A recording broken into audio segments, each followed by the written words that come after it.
Et donc, on va voir si vraiment tout ce qu'on dit sur ce Rav, sur ce tzaddik, eh bien, s'avère être exact. Alors, il a demandé à ce Rav de venir. Le Rav, donc, est arrivé. Et, Baruch Hashem, il a commencé à discuter avec lui. Il a vu que c'était un grand Chacham qui connaissait beaucoup de choses, pas seulement dans la Torah, mais dans les sciences. Et il lui a demandé de revenir plusieurs fois comme ça pour discuter. Baruch Hashem, ils se sont beaucoup appréciés, si bien qu'à un moment, il a décidé de le nommer son conseiller fidèle, le conseiller du sultan. Le sultan, il avait, juste après lui, il y avait le vizir, le grand vizir. Hein, c'est comme on dirait le président et le ministre, le premier ministre. Donc c'est celui qui est juste après le sultan.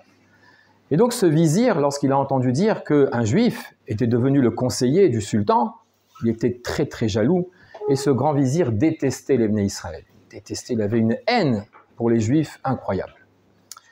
Alors il s'est dit, vraiment, comment faire pour rabaisser ce juif-là, ce grand rave, le rabaisser, que notre grand sultan ne puisse plus l'apprécier. Alors il a tout essayé pour essayer de rabaisser l'estime, et il n'a pas réussi. Il s'est dit, bon, j'ai besoin de quelqu'un qui va m'aider pour qu'on renvoie ce juif, qu'on s'en débarrasse, qu'il soit chassé de Marrakech, lui et tous les juifs de Marrakech. Qu'est-ce qu'il a fait? Il a fait appel à l'imam. L'imam, c'est un prêtre musulman. Donc il a appelé l'imam, il savait que l'imam aussi n'appréciait pas les juifs, et il a raconté, voilà, on a maintenant une nouvelle personne dans le gouvernement, un conseiller, un juif, il faut absolument qu'on trouve un plan pour pouvoir se débarrasser de lui. Alors l'imam avait l'habitude, tous les mois, une fois par mois, de venir chez le sultan pour étudier le Coran. Vous savez ce que c'est le Coran? Hein? Ben, le Coran, c'est le grand livre des musulmans. Voilà. Les Havdil, nous, on a la Torah. Les Havdil, eux, ils ont, d'accord, ce grand livre qui est le Coran.